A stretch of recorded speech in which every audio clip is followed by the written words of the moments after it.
Deposit रखिए, हम आपको 8% 9% देंगे। अगर डिपॉजिट रखने के लिए बैंक 9% देगी तो कर्जा उसके ऊपर 2%, 11%, 12% से नीचे दे ही नहीं सकती, है ना।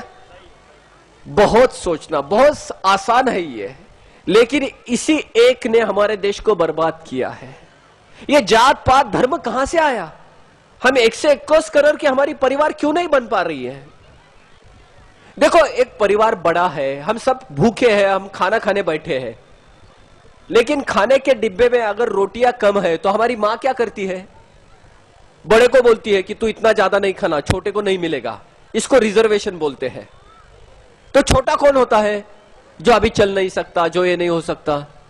तो सभी इसमें होड़ लगी है कि मैं छोटा, मैं छोटा, मैं छोटा। इसको आरक्षण या रिजर्वेशन बोलते हैं। फिर वो जात पात धर्म की बात होने लगती है। अगर वो रोटियों के डिब्बे में रोटियां बहुत ज्यादा है, सब खाने के बाद और बचने वाली है, तो कोई रिजर्वेशन की बात होगी? सबको अगर पैसा मिलेगा तो रिजर्वेशन किसके लिए चाहिए? आपको नौकरियां, आपको एजुकेशन, सबके लिए पैसा मिलेगा। हम एक परिवार बनेंगे फिर, है ना। हमारे पास अभी ये बहुत है, ये युवा बच्चों के लिए, युवा के लिए बहुत जरूरी बात है ये। हम जो टूट रहे हैं ना, जात पात धर्म प्रांत भाषा, क्योंकि अपना जो घर है ना उसमें रोटियां कम पड़ रही है। तो हमारी सरकार ये सोच रही है, जो पालक जैसी होती है, मां जैसी होती है, कि छोटों को खिलाना इसलिए बड़ों को नहीं मिलना है। अब बड़ा कौन छोटा कौन ये सरकार ही तय करेगी। रिजर्वेशन एक ही चीज से आता है, जब कोई चीज की कमी होती है तो रिजर्वेशन लगता है। अभी रेल को रिजर्वेशन लगता है, अभी रोड के कभी बस को, एसटी बस को रिजर्वेशन की जरूरत है क्या? नहीं है, क्योंकि रोड का बहुत ट्रांसपोर्ट, कभी भी जो आपको बस मिल सकती है। हमारे देश में पैसा कम है, इसलिए सुविधा कम है, शिक्षण की सुविधा कम है, रोजगार की संधि कम है, इसलिए रिजर्वेशन आ जाता है। अभी रिजर्वेशन आ गया तो जात पात धर्म भाषा सबका ये आ गया, खंडन आ गया, हमारा देश बिखुरता जा रहा है ना। जब समृद्धि बढ़ेगी, खाने में इतना ज्यादा खाना होगा तो रिजर्वेशन की जरूरत नहीं होगी। हम सब एक हैं, 121 करोड़ का हमारा परिवार है। ये टूट रहा है गलत नीतियों की रीत वास्ते, वो टूट रहा है गलत रीतियों की जिम्मेदारी से। ये बदल सकते हैं, हम बहुत जल्दी बदल सकते हैं। अगर 50 के ऊपर की नोट हम बंद करेंगे तो खून बाहर निकाल ही नहीं पाएंगे, वो सभी बैंक के थ्रू घूमना पड़ेगा, तो बैंक सभी जगह पहुंचेगी।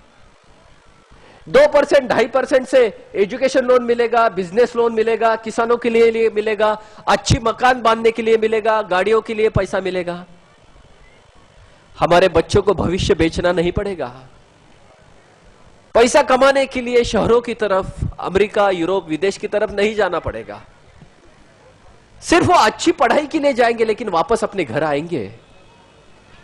अभी घर से बाहर जाके वही बस रहे हैं, अपने गांव में तो कुछ गुजारा नहीं हो रहा है, तो वहां से हम पैसे भेज देंगे, हम तो शहरों में ही बसेंगे।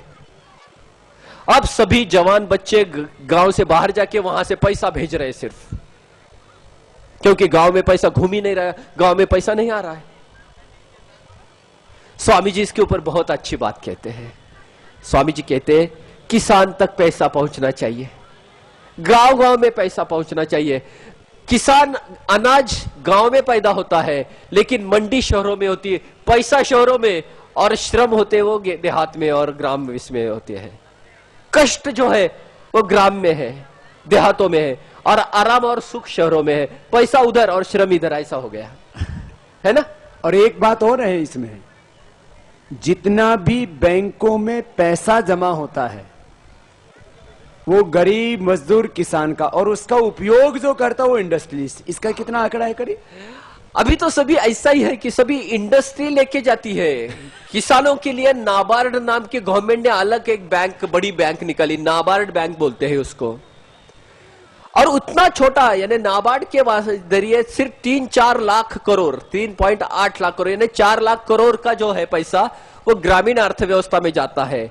60 लाख में से 4 लाख करोड़, माने आप जो भी कुल पैसा जमा होता है, ये भी सुन लो जरा, बहुत इंपॉर्टेंट है ये। जो पैसा बैंकों में जमा होता है, बिजनेसमैन कभी पैसा बैंकों में जमा नहीं करता, वो तो खर्च करता है। हाँ। बैंक में पैसा कौन जमा करता है? मजदूर, कारीगर, किसान और छोटा बिजनेसमैन, ये लोग पैसा जमा करते हैं। और इनका पैसा उपयोग कौन करता है? बड़े लोग, बड़े लोग बहुत। तो ये इसलिए बोला मेहनत करे गांव वाला मजदूर, किसान, छोटा बिजनेसमैन, और मौज कौन करे? ऊपर वाला। ये है पूंजीवाद। पूंजीवाद यही होता है। तो अब ये सारी जितनी समस्याएं सुनी ना, सारी समस्याओं का, सारे पापों का, सारे गलत कामों का जड़ क्या है? जड़ है पैसा। पैसा भी कैसा वाला? दो तरह का पैसा है। कौन सा? पावर। बड़े नोट वाला पैसा सब अपराधों की जड़ है। बड़ा नोट खत्म कर दो, सारे गलत काम बंद हो जाएंगे। अब ये बात समझ में आई ना इतनी देर में? आ रही ना? अच्छा, स्वामी जी की बता। तो ये बड़े नोट बंद हो जाए तो सारे गलत काम, बोलो, बंद हो गए। तो ये तुम्हारा फैसला सही माना जाए? ठीक है, तो ये बड़े नोट बंद कर दो। फिर और क्या? दो काम कर दो हिंदुस्तान में। एक, टैक्स खत्म कर दो। फिर ये सरकार कैसे चलेगी? ठीक है, बैंक में तो पैसा आ गया, ये सरकार कैसे चलेगी? ये सरकार कहेगी हम कैसे चलाएं स्कूल, कॉलेज, यूनिवर्सिटी, सड़क कैसे बनाएं, सैनिकों को कहां से पैसा दें, पुलिस वालों को कहां से पैसा दें, हथियार कहां से लेके आए, ओवरब्रिज कहां से बनाए, एयरपोर्ट कहां से बनाए? ये गवर्नमेंट कैसे चलेगी? अपना तो काम हो गया। बड़ा पैसा खत्म तो सारी बेईमानी खत्म। बड़ा पैसा खत्म तो रिश्वत खत्म। बड़ा पैसा खत्म तो हवाला खत्म। बड़ा पैसा खत्म तो जमाखोरी खत्म। जब बड़ा पैसा खत्म तो चोरी भी खत्म। 10-20 का नोट सिर पर धर के ले जाएगा चोर, बीच में पकड़ा जाएगा। तो बड़ा पैसा खत्म हो जाए तो अपने साथ कोई गलत काम, और अपने पास में सब कुछ बढ़ेगा। ठीक है, अपना काम तो ठीक हो गया। ये सरकार कैसे चलेगी? 2% टैक्स लगा दिया या बैंक लेन-देन। ये भी सबको पता लग गया। तो अब तो खुद ही बता दिया, तो हम तो बताने की जरूरत नहीं। सबने बोल दिया कि बैंक के लेन देन पर टैक्स लगा दो। ठीक है, तो कितना परसेंट? 2% भी ज्यादा हो जाएगा, तो कितना कर दो? 1%। अभी बैंक से लेन देन कितना हो रहा है बताओ ना? रोज करीब 2.5 लाख करोड़। तो साल भर में कितना हो जाएगा? करीब, छुट्टी छुट्टी निकाल दो तो करीब 750 लाख करोड़। ठीक है, अभी बड़ा नोट खत्म नहीं हुआ है। बड़ा नोट खत्म कर दोगे तो ये ट्रांजैक्शन बैंकों से कितना हो जाएगा? दुगुना तिगुना हो जाएगा। ये तो कई गुना हो जाएगा। ये तो इतना गुना हो जाएगा जिसकी आप कल्पना ही नहीं कर सकते। सारा ये जो काला धन है ये किस में आ जाएगा? बोलो, सारा नोट वाला पैसा कहां आएगा? बैंक में। और बैंक में आते ही फिर पैसा कई गुना बढ़ जाएगा। यदि ये 2-3 गुना 4 गुना बढ़ जाए तो कितना हो जाए? फिर तो 300-400 लाख करोड़ रुपए की करेंसी, वो इकोनॉमी हो जाए। और 300-400 लाख करोड़ रुपए, चलो लंबा हो जाएगा थोड़ा, बहुत, वो तो आगे आएगा। लेकिन अभी मान लें कि ये 750 लाख करोड़ से ये वो 350-400 लाख रुपए बैंक में आएगा तो कई गुना होगा ना। फिर वो तो 400 लाख रुपए आएगा तो फिर तो कई गुना हो जाएगा। लेकिन अभी भी ये 3-4 गुना भी हो जाए तो कितना हो जाएगा? 750 की बजाय 3 गुना हो गया तो 2400, 2000 लाख करोड़ रुपए से ज्यादा। तो इसमें तो यदि 1% भी रखो तो कितना हो गया? 11 लाख। बहुत हो जाएगा। इसका मतलब अब बैठे हुए हमने 2 बातें की हैं इतनी देर में। मैंने कहा ना हमें निर्णय करना है। इसका मतलब 2 चीजें तुरंत होनी चाहिए। बड़ा पैसा तुरंत बंद। अरे जोर से तो बोलो। इतनी देर तक सोच के पंचायत की। इस पंचायत का मकसद क्या था? बड़ा पैसा बंद होना चाहिए। और ट्रांजैक्शन टैक्स लगना चाहिए, बाकी सारे टैक्स बंद होने। तो इसके क्या फायदे होंगे? टैक्स खत्म होने से हर चीज का दाम कितना गिर जाएगा? करीब 50%। ये बात तो सारे हिंदुस्तान को समझ में आ जाएगी ना। तो ये सारे लोग कहेंगे हम टैक्स नहीं देंगे। ये सविनय बहिष्कार हो गया। सब लोग बोलेंगे हम टैक्स, तो फिर वो बोलेंगे हम गवर्नमेंट कैसे चलाएं? तो बोले क्या ले लो? बोले ट्रांजैक्शन टैक्स ले लो, गवर्नमेंट चलाओ खूब राजी राजी। ठीक है ना? तो 1 से 2, अभी 2 बाद में 1, 2 से 1% ट्रांजैक्शन टैक्स कर दो और सारे टैक्स बोलो खत्म। आज की पंचायत का निर्णय हो गया। ये तो बहुत अच्छी बात है। ऐसा हिंदुस्तान बन जाए तो महंगाई कितने % खत्म हो जाएगी? 50%। ये सरकारें बोलती हैं महंगाई थोड़ी खत्म होती है, हैं? अब इन सब को बताना महंगाई ऐसे खत्म होती है। सारे टैक्स खत्म तो महंगाई। अच्छा, फिर ये चीजें, ये खाने पीने की चीजें सस्ती कैसे होंगी? चलो ये तो गैस डीजल पेट्रोल तो सस्ता कर दिया, तो लागत कम कर दो। हर एक किसान के खेत में ट्यूबवेल लगवा दो, और जो पानी आसमान में पड़ता उसके ऊपर थोड़ा पैसा खर्च करो, वो जमीन में उतार दो, और उसका बिजली फ्री कर दो।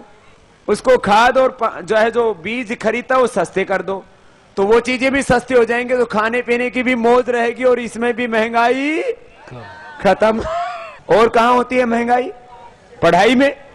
तो पढ़ाई में सारे स्कूलों में ऐसी शिक्षा कर दो कि प्रधानमंत्री का बेटा हो, राष्ट्रपति का बेटा हो, या रेडी वाला, ठेले वाला, रिक्शे वाला, सबके बच्चे के लिए एक जैसे स्कूल कॉलेज बना दो। ये पढ़ाई का भी खर्चा बंद। और दवाइयां भी ऐसी सस्ती हो जाएंगी। बोले ये काम होना चाहिए कि नहीं? फिर करती क्यों नहीं सरकारें? ये बात तो सच्ची है ना। हमने बोला ना, सच्चाई दिल्ली के दरबारों की गुलाम, और सच्चाई विदेशी पुरस्कार पाने वालों की गुलाम भी, और सच्चाई कुछ अमीर लोगों की भी जागीर नहीं है। सच्चाई पढ़े लिखे बेवकूफ लोगों की भी जागीर। सच्चाई तो सच्चाई होती है। तर्क, तथ्य, प्रमाण, व्यवहारिक रूप से वो सच्चाई, बात सीधी होनी चाहिए, समझ में आनी चाहिए। आप पूछो, आप प्रश्न पूछो, या किसी भी तरह का कोई भी एक प्रश्न हटके बुंदेलखंड का है। ये यहाँ पर जो हमारी पीढ़ी आगे वाली है उसको खाने के लिए माता रोटी देती है, लेकिन वो बच्चा रोटी पानी के साथ खाता है। यहाँ का दर्द है कि वो पानी में दाल पूरी नहीं मिलती, दाल पूरी नमक भी नहीं है, अपनी रोटी में पानी डुबो रोटी खाता है। ये यहाँ का ऐसे कितने % होंगे? अब परसेंट तो हर गांव में है कि आप गांव में वो अपनी सर्वे कराएं आप, तो वहां पर खाने के लिए रोटी, दाल, सब्जी कुछ भी नहीं है, सिर्फ रोटी पानी उठो के खाता है। मैंने बहुत गरीबी के किस्से सुने हैं, लेकिन रोटी पानी में भिगो के हमने भी खाई है, दूध में भिगो के, छाछ में भिगो के, उसमें तो बहुत ताकत है। लेकिन रोटी पानी में भिगो के खाई जाती है, और वो भी बड़ी मात्रा में। इससे बड़ा अभिशाप, इससे बड़ा हमारी इस शासन व्यवस्था पर कलंक, इससे बड़ा भारत माता के माथे के ऊपर कलंक कुछ भी नहीं हो सकता। मेरा नाम प्रशांत उपाध्याय है। हाँ। आपका क्या अनुमान है कि हमारा देश पूर्ण रूप से डेवलप हो जाएगा, एक स्तर आ जाएगा जैसे यूएसए वगैरह है, और चाइना अपना पड़ोसी देश है तो वो इतना आगे बढ़ रहा है एकदम से? ये ऐसे ही चलता रहा तो 2020 तक डूब जाएगा। 2050 तक भी नहीं, मुझे लगता है 2050 तक भी नहीं डेवलप होता। ये ऐसे चलेगा तो 2020 तक डुबा देंगे। और आज आपको जानकारी के लिए बता रहा हूं बेटा प्रशांत, आज हमारा एक्सपोर्ट है करीब 7 लाख करोड़ रुपए का। कितने का है? थोड़ा बहुत ऊपर नीचे होता रहता है, हमारे सब आर्थिक नीतियां बड़ी खराब हैं, निर्यात की भी नीति खराब है। और आज चीन का निर्यात कितना है? एक्सपोर्ट समझते हो ना, जो सामान बना के बाहर भेजते हैं, वो है करीब 70 से 80 लाख करोड़। कितना है बोलो? तो अपने से कितना गुना ज्यादा पावरफुल हो गया?